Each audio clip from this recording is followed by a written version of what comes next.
The Mike Wagner Show is powered by Sonic Web Studios. Hi, this is Mia Mosinzia, also known as Mia No Time for Love. Check out my latest book, Missing, available in print and ebook formats on Amazon.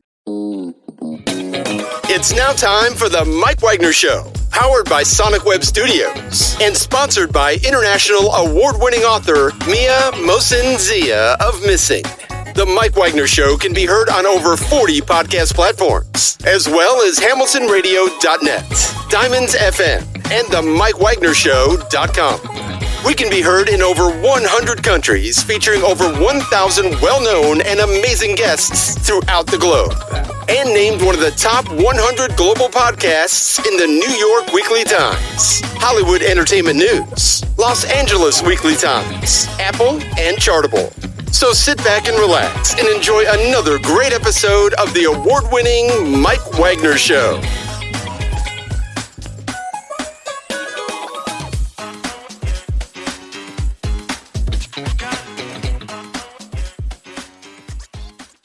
Hey everybody, it's Mike from the Mike Wagner Show, powered by Sonic Web Studios and brought to you by official sponsor Mike Wagner Show, international award-winning author Mia Mosinzia Missing, available on Amazon and paperback and ebook. We're here with a terrific gentleman who's a retired professor of 30-plus years from Florida A&M University and Southern Illinois University, Edwardsville, teaching, research, and computer science.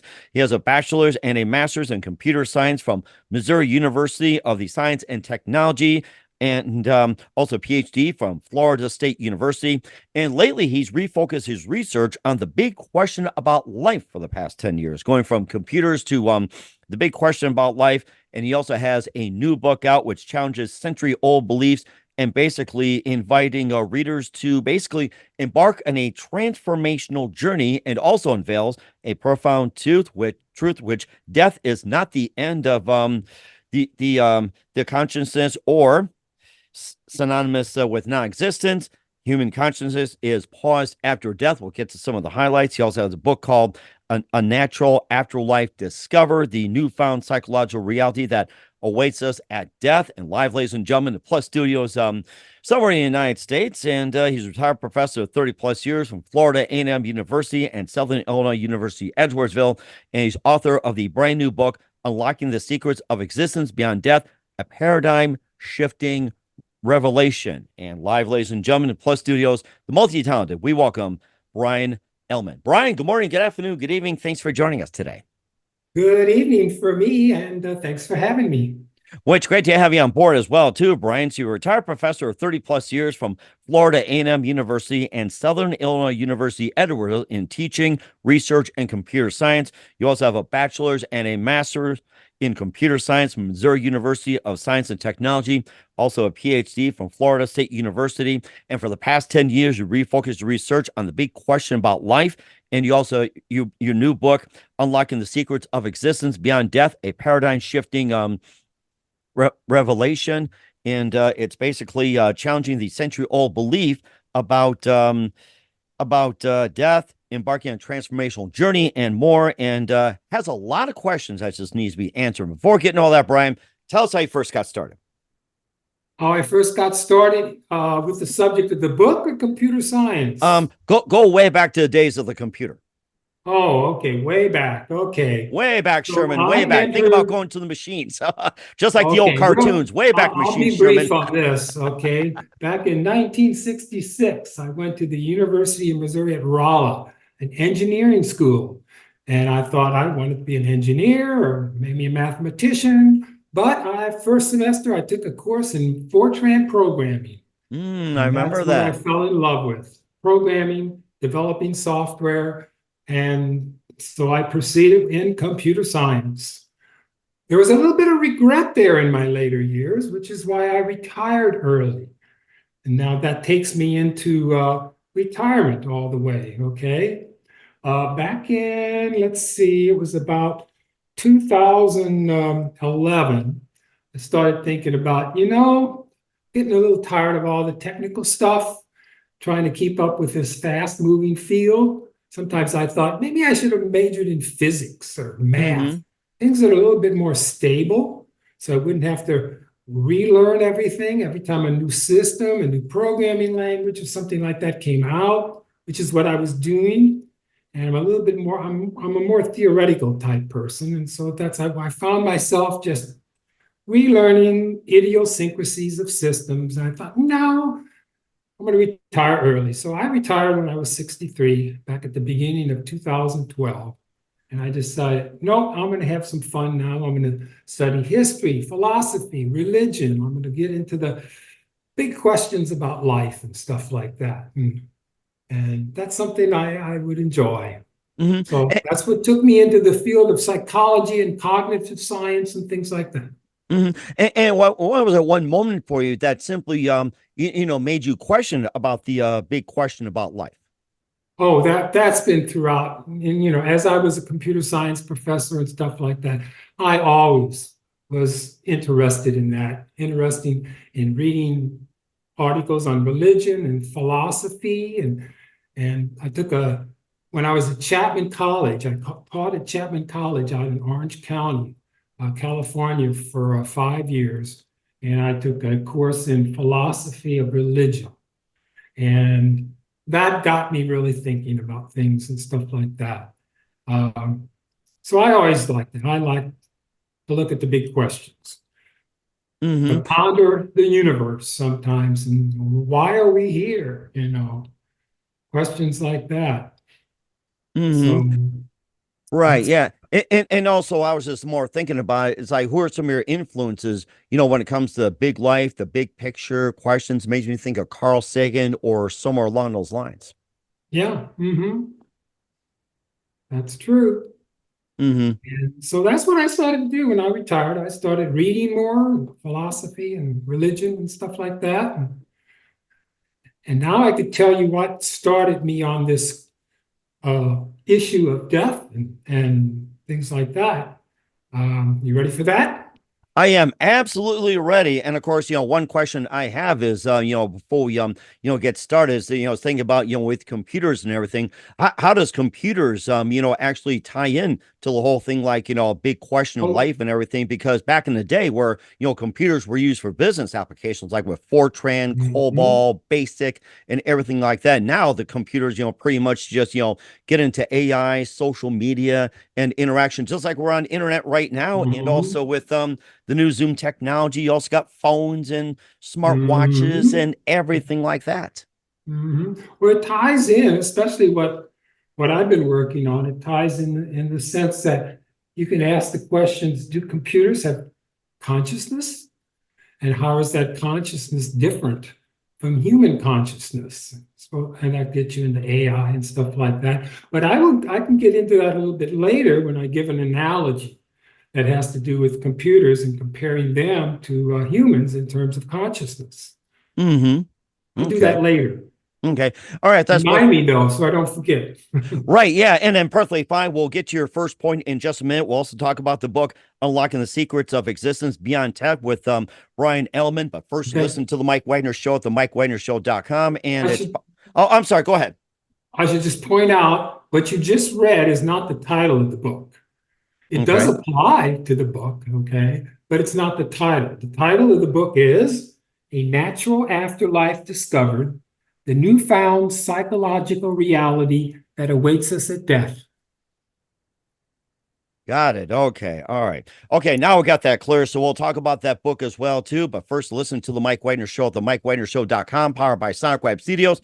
Visit online at sonicwebstudios.com for all your needs. Look at a professional website without breaking your budget. Sonic Web Studios is the answer. Sonic Web Studios offers fast, affordable custom web designs that blow the competition away. Call today, 1-800-303-3960. It's 1-800-303-3960, or email to support@sonicwebstudios.com. Mention the Mike Wagner Show, get 20% off your first project. Sonic Web Studios, take your image to the next level. Also, time for our official sponsor, the Mike Wagner Show, international warring author Mia Molson-Zia. If you love fast-paced mysteries, you love Missing by Mia Molson-Zia, available on Amazon and paperback and ebook. Missing is fast-paced and intriguing with an unforgettable twist. Takes place in 4 countries, 2 strangers, 1 target, where truth is illusion and those you love be the first go missing. It's available on Amazon and paperback and ebook. Missing by Mia Molson-Zia has garnered great reviews, and Evil Evan endorsed by Howard celebrities, including Joanna Cassidy, Forbes Riley, and many others. So grab your copy today for Goes Missing by Mia Molson-Zia, available on Amazon. Also, check out The Mike Wagner Show at themikewagnershow.com and the 40 podcast platforms heard in 100 countries, including Facebook, SoundCloud, Spreaker, Spotify, and iHeartRadio. Also, Anchor FM, Spotify for podcasters, Apple Music, Odyssey, Podbean, Buzzsprout, Pandora, TuneIn, and more. Also, follow us on BitChute, Rumble, LinkedIn, YouTube, and follow us on Facebook, Instagram, Twitter, TikTok, and more. Make sure you take us with you on any mobile device. And for great gift ideas, go to Amazon.com. Check out the Mike Wagner Show podcast. T-shirts, pop sockets, throw pillows, tote bags, hoodies. Makes great gifts 24/7. Go to Amazon.com. Check out the Mike Wagner Show podcast. And for more great gift ideas, go to Amazon.com/me-and-Melson-Zia for great books like Missing, Once, and Wrinkles. Also T-shirts, pop sockets, hoodies, phone cases, and more. Amazon.com/me-and-Melson-Zia. And support the Mike Wagner Show on Anchor FM, PayPal, and the MikeWagnerShow.com. We're here, a retired professor of 30 plus years from Florida A&M University and Southern Illinois University of Edwardsville, Bryon Ehlmann, here on the Mike Wagner Show. And I know you wanted to talk about going on a ride and everything, and also book A Natural Afterlife Discovered, Unlocking the Secrets of Existence Beyond Death. So let's go on a journey and talk more about the book, and let's get ready to go on a ride, Bryon. Okay, let's talk about what got me started into this whole thing about death. I think it was about late 2012. I said I retired early in 2012. I woke up from a dream, and for the first time in my life, I asked the question, what would happen if I never had woken up? How would I ever know the dream was over? My quick answer was, I wouldn't. I would never know that dream was over, because you really never know a dream is over until you wake up, right? Okay. Then I thought of other, that's kind of like a thought experiment that I had. I thought of other thought experiments. You're sitting watching a TV show or a movie or something like that, and you fall asleep. Unknown, you fall asleep. When do you know you've fallen asleep? When you miss the who done it, that's how I know it in my case. Well, I say again, it's when you wake up and you say, oh, wow, I fell asleep. Now you see that the movie has progressed and you missed a lot of it. But you don't know, you're not watching that movie until you wake up. Have you gone under general anesthesia? An operation. Right. Yeah. Okay. I know of people that went under general anesthesia, but I do like where this is going. And we talked about anesthesia a while back, and I think that's a really important subject as well. Okay. You're on that operating table and they're giving you a mask over, and they're administering you the anesthetic. When do you know you're not on that operating table? Again, the answer is not until you wake up, probably hopefully in the recovery room. And then you realize, I'm no longer on that operating table getting, with those doctors and nurses around me. So there's a lot of things that point to the fact that when we enter a period of timelessness, that is, we're asleep with no dreams, we're under general anesthesia, we passed out. There's no events that occur. And thus there's no time. That's why I call it a period of timelessness, because you only know time by when events occur and there's changes that are happening. And when events no longer occur, it's timeless. Okay. And so then I studied, in order to say that I was correct and that I would never know that dream was over and that I would still think I was in that dream, I started to study a little bit more about cognitive science and stuff, and found out that the way we experience consciousness is a stream of conscious moments. Just like when you're watching a film, the frames are going by real fast, and you think that it's continuous, but it's really not. Well, in consciousness, you are experiencing a stream of conscious moments. Your brain produces these about 20 to 25 per second it produces. Mm. And within every conscious moment, you experience, it's like a snapshot of an experience. Okay. It contains it gets information from your senses. The brain gets information from your memory, and it forms a conscious moment. And then that's the present moment until it's replaced by the next moment, which becomes the present moment. So what happens when we fall asleep is all of a sudden your brain does not produce another conscious moment until you wake up. And so what I say is you are paused in your last conscious moment until you wake up. And then the first awake moment replaces that conscious moment. And now you're back into a stream of conscious moments again. Mm. So if this happens, when you dream and then go into a period of timelessness and wake up, and it happens when you fall asleep at a movie, watching a movie, general anesthesia, stuff like that. Well, what about when you die? Okay, there's people, and I'm sure you've heard of near-death experiences. Yes, that's right. And I was going to ask you about that with the near-death experiences. And before getting into that, have you or know of anyone that's had a near-death experience? And if you have, maybe you can describe in detail and what happened on that. I myself have not had one, but you can read plenty of books and articles that describe near-death experiences. And so I've read plenty of near-death experiences. In fact, I'm not sure, are you familiar with the movie After Death? It just came out a few weeks ago. I don't think it was in the theaters that long, but it's a movie all about after-death experiences. After death, I think I've heard of that. Now, was that based out of a company of Arizona? I don't know the location. Okay. Because I've heard that name from somewhere, and I think that was on select YouTube channels, some theaters, and everything like that.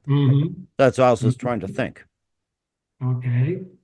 So my theory states, and this is what the book is all about, is that when you die, okay, unless, and I have to add this caveat all the time, unless some supernatural, perhaps faith-based type of afterlife occurs, which gives you a new type of consciousness. If that does not occur, then you will be paused in the last moment of your last experience, and you will never know that experience is over.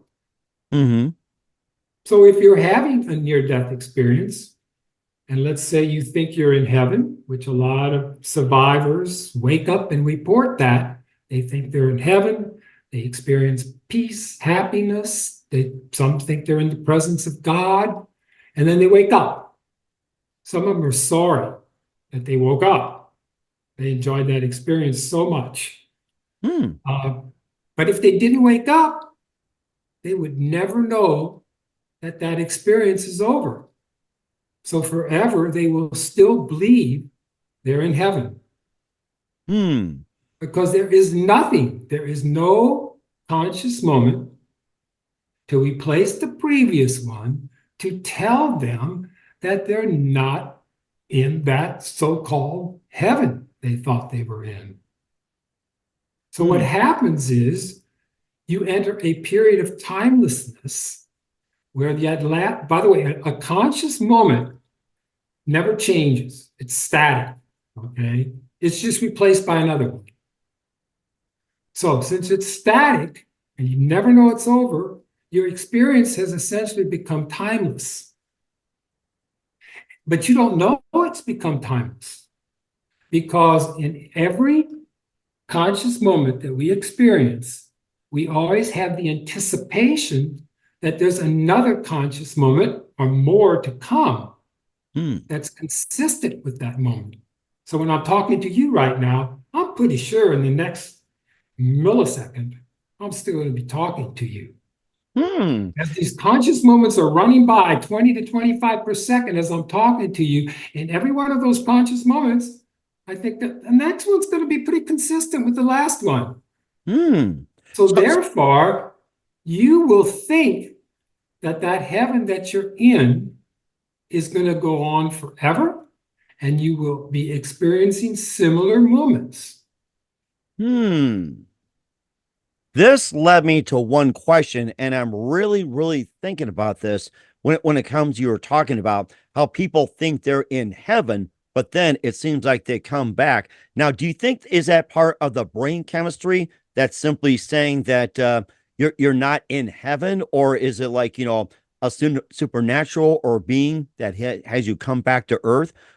What would be that cause of it, or the thing where it's like, is it the brain telling you that, or is it supernatural that you think you're in heaven, but then you wake up, it's like you're back on earth after a near-death experience, like say a car accident, you get shot, or somebody slaps you like that? My answer, we don't know. But as far as my theory goes, it doesn't matter.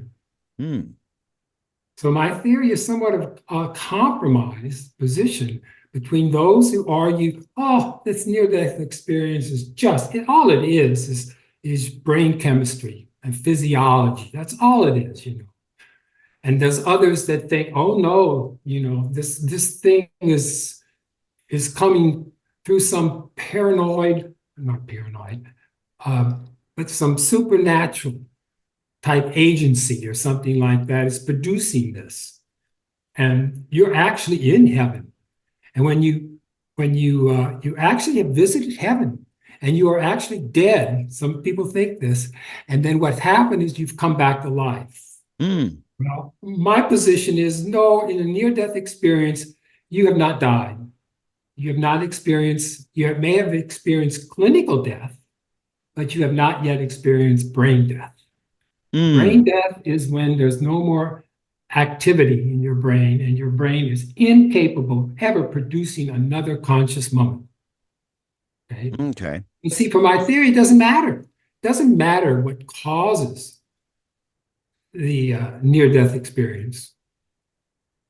Now, it does matter when you start thinking about, now, how am I going to deal with this new reality about death that this guy's saying exists, okay? How am I going to deal with that? That's when it comes into play, whether you think that your dreams and near-death experiences are somewhat affected by some paranormal agency, or whether you think it's just nature, some cause and effect that causes your brain to somehow produce that dream. But I still marvel. I have a lot of weird dreams, and I still think, what the heck caused my brain to come up with I like to hear about one of your dreams or two. I like to hear more about it. No, some of them are so strange. But your brain is coming up with a plot. It's coming up with scenery. And it's doing that very rapidly. It's doing something that you could not, most people anyway, you couldn't do that yourself when you're awake. Come up with that scenery and the plot and everything like that, and even the dialogue sometimes. But your brain's doing that rapidly. What causes that? And do you think that's caused by past events, or is it something that's going to, happen in the future like that? I don't know. It's a mixture, probably. It's a mixture of your memory. And I don't discount the fact that there may be some supernatural influence, maybe a god, okay? My book gets into that, by the way. It gets into how to deal with this new reality of death, how to deal with it, how to, even it has some big advantages, okay? And I talk about that in my book, too. That's really interesting too. And you brought up the points about how you deal with it, what's some think and everything like that. And how would you deal with it in those situations? I like some of the points you talk about in the book, and you can probably answer a bit as well. Okay, well, some people will say, oh, that's awful, this particular theory is terrible. Suppose I have a bad dream, suppose I'm, awful accident or something like that, or I get shot or something like that. My last moment could be terrible, okay? But I have to remind them, well, any last awake moment that you have can be replaced by a dream or near-death experience before you die. So there's a matter of trust in this. You have to trust. And this is where the paranormal comes into play. You have to trust maybe that there is a God who will deliver this nice dream or near-death experience. Or the other choice is you have to trust in nature. Maybe it has something to do with how you've lived your life, your past experiences, your behaviors to other people. Maybe it has something to do with that. And somehow nature conjures up your last dream or near-death experience. The third choice is strictly, it's random. It has nothing to do with your beliefs, nothing to do with how you've led your life. It's just simply random. Now, if you've got that belief, you just have to be, hopefully you're an optimist, right? But I cannot say what the content of your last dream or near-death experience will be. I cannot say what causes it. I have my own beliefs, but they're beliefs. They're beliefs. They're not knowledge, okay? You talk about the supernatural, the paranormal, and also the divinity as well, too. What about the angels and saints, and then how do they affect, if any? Well, are there angels and saints? I have to point out that my whole book is scientific, okay? I stay on the scientific road. And in an interview like this, I will stay on the scientific road. I have my beliefs, my own personal beliefs. I actually describe myself in the book. I go into in more detail what my beliefs are in the book. And I do that only because then what I talk about is how this new reality might or might not be compatible with the beliefs of other world religions and stuff like that. I get into that at the end of the book. So I do reveal my personal beliefs, but in general, I'll just say I'm an agnostic. And what I mean by agnostic is I do believe certain things, but I don't know them. You know, I can't prove them. I can't. So, and I'll say this: I actually do believe in a God, but it's only a belief. Okay. So I'm a theist, but I'm an agnostic theist. Right. And of course, another question that just popped up in my head, and what about PTSD? Does PTSD also come into play when it comes to near death, afterlife, and experiences, everything like that? How much does PTSD come into play? I don't know. I really don't get into that at all. I don't get into things in the book that I don't need to. I just stick to my theory. Like some people ask me, well, what do you think about the mediums and stuff like that? And, you know, talking to people who are dead and stuff like that. I said, well, I don't want to get into that. I don't cover that in my book. It's not germane to my theory. So it has nothing to do with my theory. My theory is based on human experience, like dreaming, general anesthesia, things like that. It's based on cognitive science principles. And I stick to that. Okay. And also makes me think, going back to computers as well, too. And, once again, how do computers, back then and going today also play into, let's say, near death and predicting and everything like that? I'm glad you said that. That reminds me of my analogy that I have to make. Okay. There are some who will think my whole theory is hogwash because, hey, you turn off a computer, pull the plug, the computer's dead, right? Or if you smash it or do anything like that, it's dead. It's not going to ever do anything anymore, There's no consciousness, okay? Just like your brain is dead, your brain no longer works when you die. So how can you say that consciousness is paused and you believe you're still in that last experience? How does that happen? Well, there's a big, big difference between computer consciousness, maybe with quotes around it, and human consciousness. We have experiences, but not only do we have experiences and we are aware of our experiences, but we are self-aware. Mhm. Self-aware means that we know that it's us, we, ourselves, that are having that experience. And because we know we are having that experience, we have feelings and emotions get aroused and stuff like that. That's not true with a computer. A computer, it experiences things like it experiences calculating the digits of pi. You can set a computer up to calculate into infinity almost the digits of pi. It's doing that, but it doesn't know it's doing that. It doesn't believe it's doing that. It's not going to have any emotions that say, oh, I'm bored with this. This is ridiculous. Let me do something else. So therefore, when a computer dies, there's no leftover belief, no leftover self-awareness that, hey, I've been doing this. I feel it. I have emotions, and I'm dead now. There's never going to be anything that tells me otherwise, no other conscious moment. So I'm left paused in my emotions and my feelings, and in the present moment, I'm paused. Again, I'll repeat again, it could be that if you don't wake up, it could be, yes, some supernatural type afterlife comes around. Who knows? Maybe it's Christ's second coming, judgment day. And suddenly you are now experiencing a new type of conscious moment. It replaces that last one that you had just before you died. And now you go on into that supernatural afterlife. I cannot deny that.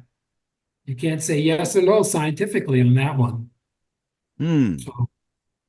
That is rather interesting, but you can continue as well too. This is rather interesting. And what are some other important points that you like to have covered in the book as well? Maybe something that they question about, and also maybe think of the movie Ghost, where it's just like, I don't know if you remember that movie from '91. What was it? Patrick Swayze and Demi Moore. Oh yeah, I remember that. It's been a long time. I've seen it about 2 or 3 times. It's been a long time since I've seen it last. But you're reminding me of something again. I'm glad you brought it up. I do have to get into what are the benefits of this type of new reality, okay?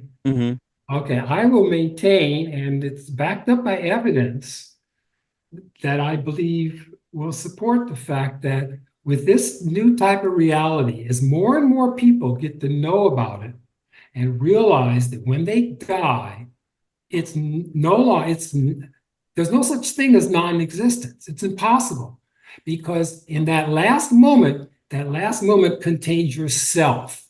You are never going to lose your sense of self, because it's always in each conscious moment we have is our sense of self, sense of time, sense of self. It's all there, okay? So if you know that and it becomes well known, I think this particular new theory will prevent a lot of tragic suicides. Oh, yes. I think that's a really good point. We can elaborate further on that. Tragic suicides are when people just want to get rid of self. They've been bullied. They have a low self-esteem. They just say, I'm done with it. I just want to non-exist anymore. Well, hey, they can't do that. It won't work anymore. In fact, I start out, you remember Hamlet's soliloquy in Hamlet?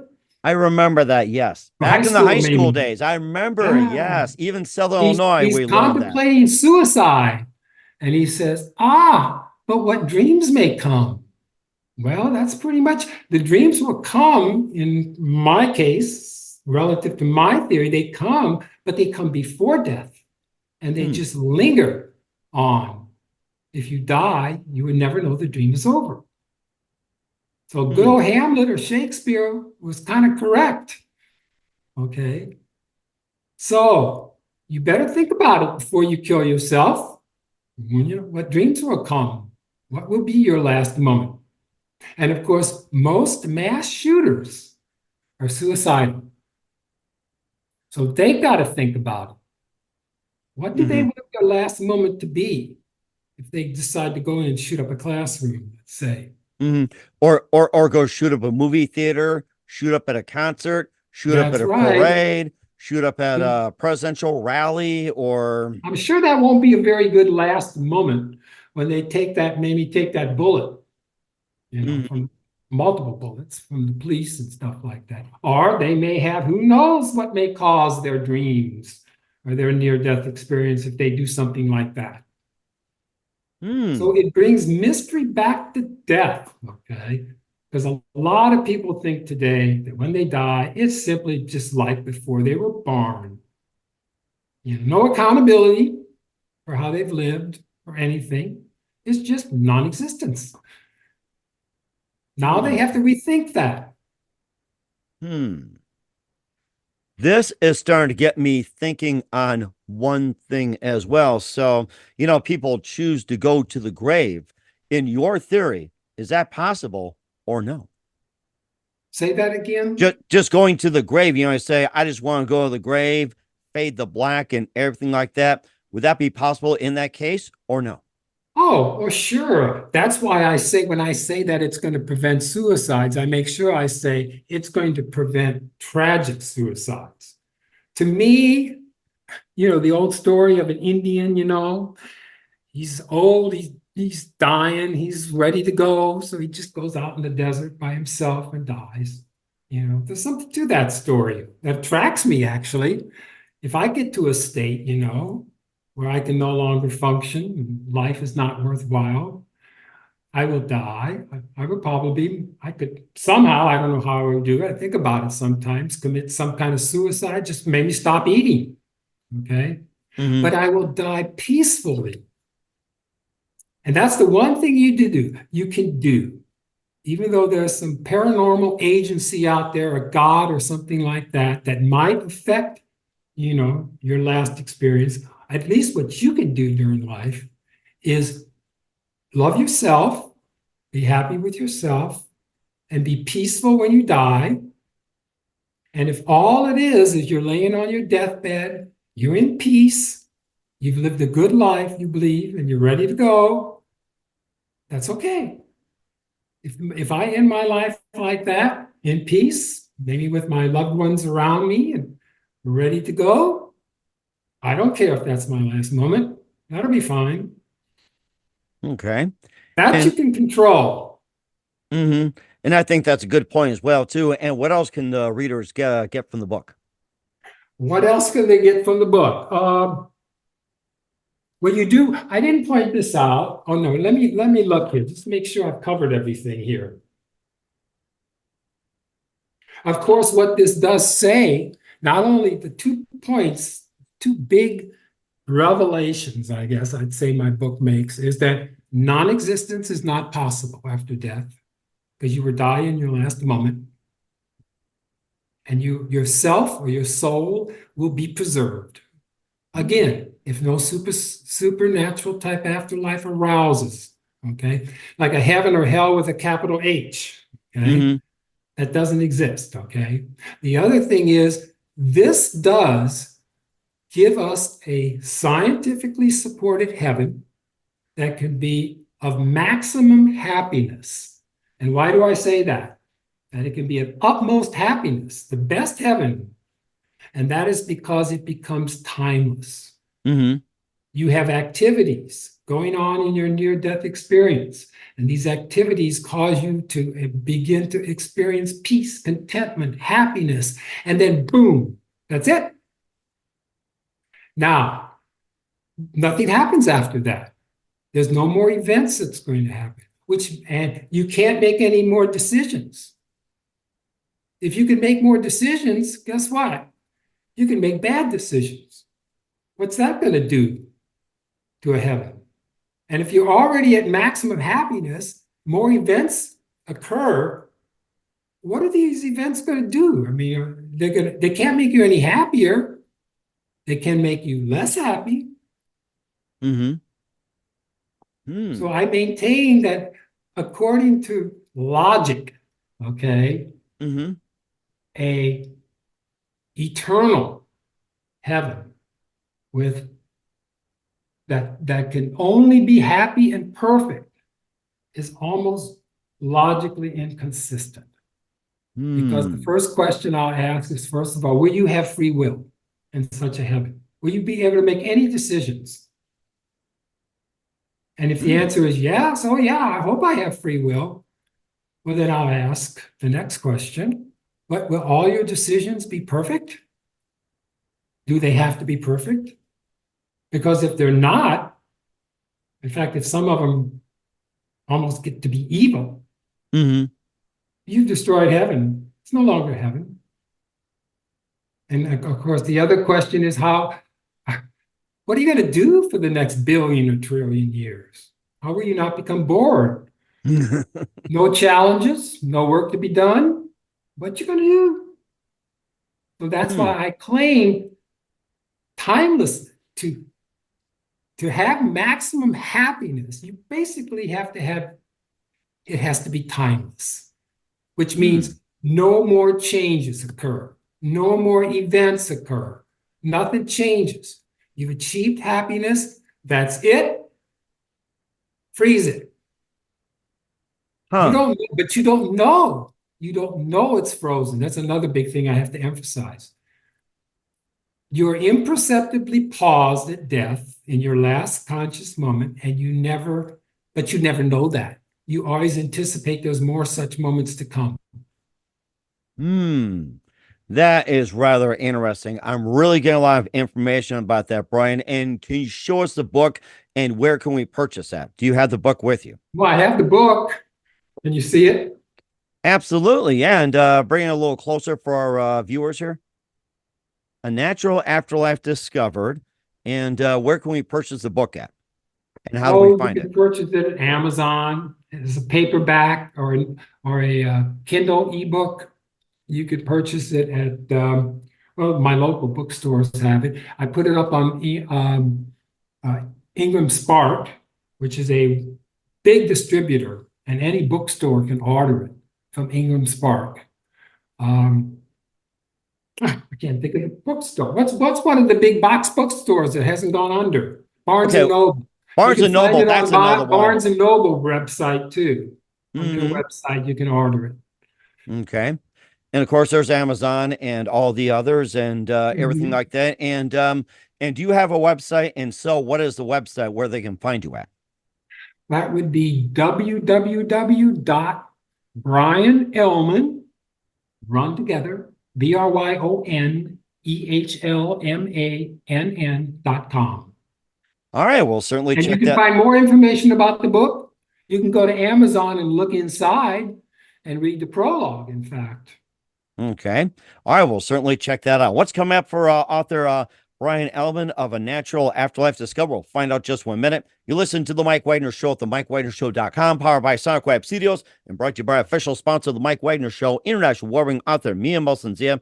We'll be back with author Bryon Ehlmann of A Natural Afterlife Discovered, the newfound psychological reality that awaits us at death, after this time out. The Mike Wagner Show is powered by Sonic Web Studios. If you're looking to start or upgrade your online presence, visit www.sonicwebstudios.com for all of your online needs. Call 1-800-303-3960 or visit us online at www.sonicwebstudios.com to get started today. Mention The Mike Wagner Show and get 20% off your project. Sonic Web Studios. Take your image to the next level. Hey everybody, my name is Forbes Riley, and I'm an American actress and a TV host. And I was delighted when I got my copy of Missing, which is Extraordinary Relation of Ordinary People based on a real life relationship. It's well written. It's amazing. You know, it talks about a man who has lost his wife and his daughter, and it's very well done. I'm going to highly recommend that you go get your copy of Missing. It is a powerful, exciting read. Mr. Mian Moshe-Zia. He is the author of Missing. And I want to give a big shout out and a kiss all the way halfway around the world to my dear friend. Check him out at Mia's website. It's called www.miamotionzea.com. Missing, available on Amazon. Again, I'm Forbes Riley, and I will see you again soon. Bye-bye. Hey, this is Ray Powers, and boy, are you in luck. Right place, right time. Tuned in to The Mike Wagner Show. You heard me. We're back with author Bryon Ehlmann of A Natural Afterlife Discovered, the newfound psychological reality that awaits us at death here on the Mike Wagner Show. Lots of material that covered and really got me thinking about the material we covered as well, too. It's just totally amazing. And just a couple of things. What else can we expect in 2024 and beyond, Bryon? Say that again? I didn't catch that. What else can we expect from you in 2024 and beyond? Oh, okay. Well, my book is self-published, okay? And when you self-published, you've got another job. It keeps you almost as busy as writing the book. And that's marketing the book, doing interviews like this, talking to readers, answering emails, making slight revisions in your book. I'm ready to do a very, very, very little slight revision in the next week or so, just correcting a few little things. It really is no big thing.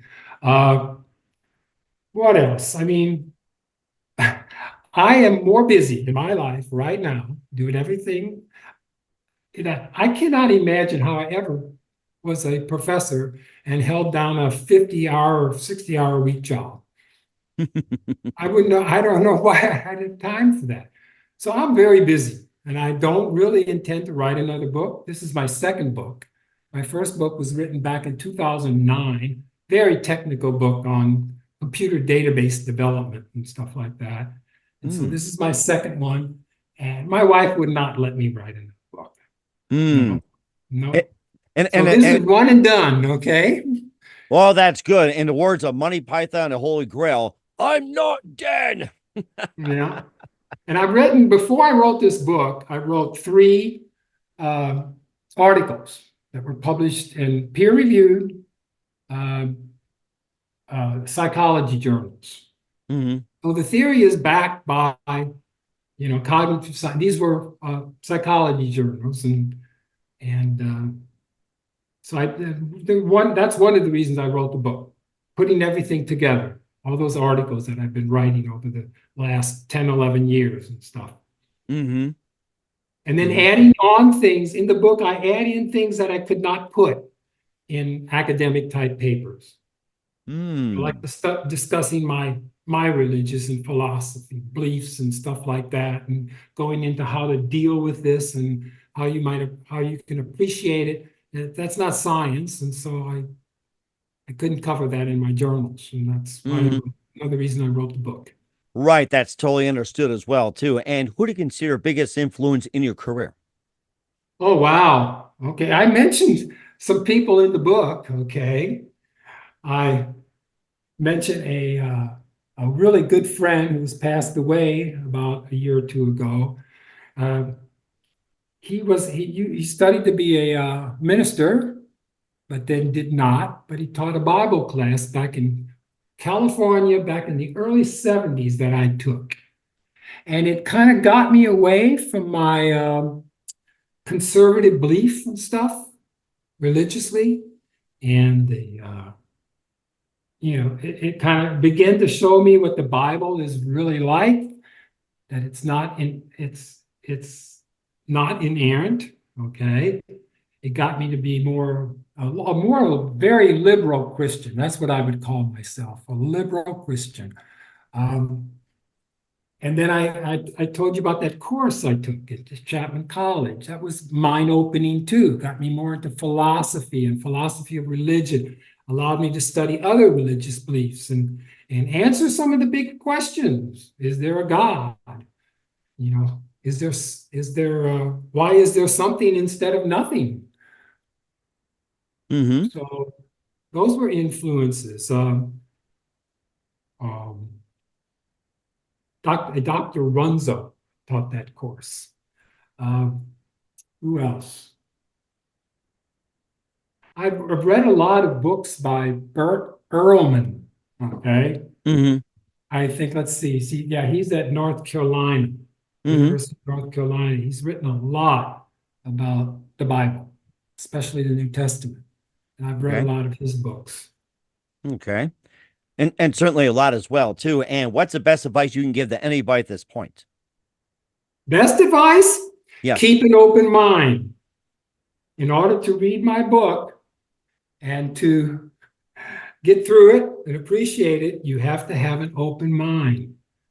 if you're stuck in your current beliefs about heaven or hell or things like that, you may not enjoy my book. Okay, you have to have an open mind. And that's very important as well, too. Once again, we're with author Bryon Ehlmann of A Natural Afterlife Discovered, the newfound psychological reality that awaits us at death here on the Mike Wagner Show. Bryon, a very big thank you for your time. You've been absolutely fantastic. Learned a lot from you. Looking forward to having you again soon. Yeah, no problem. Keep us up to date. Keep in touch. Laugh, happy, whack. Please don't die yet.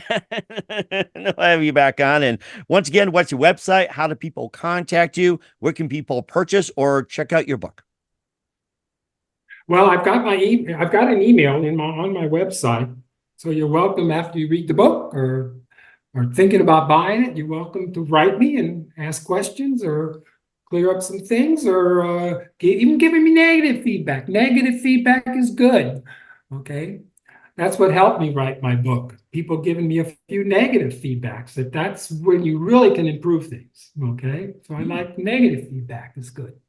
And very important as well. And once again, what's the website? bryonehlmann.com. bryonehlmann.com. ehlmann.com.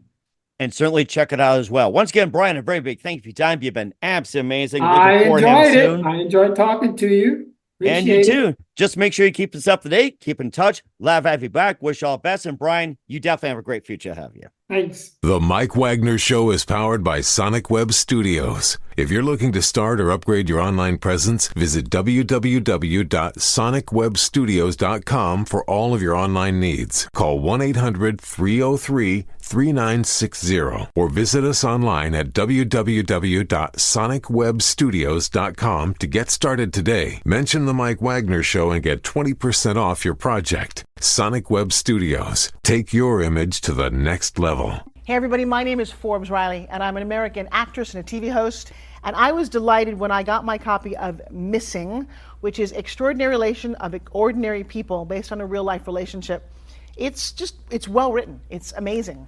You know, it talks about a man who has lost his wife and his daughter, and it's very well done. I'm going to highly recommend that you go get your copy of Missing. It is a powerful, exciting read. Mr. Mian Moshe Zia. He is the author of Missing. And I want to give a big shout out and a kiss all the way halfway around the world to my dear friend. Check him out at Mia's website. It's called www.miamoshenzea.com. Missing, available on Amazon. Again, I'm Forbes Riley, and I will see you again soon. Bye-bye.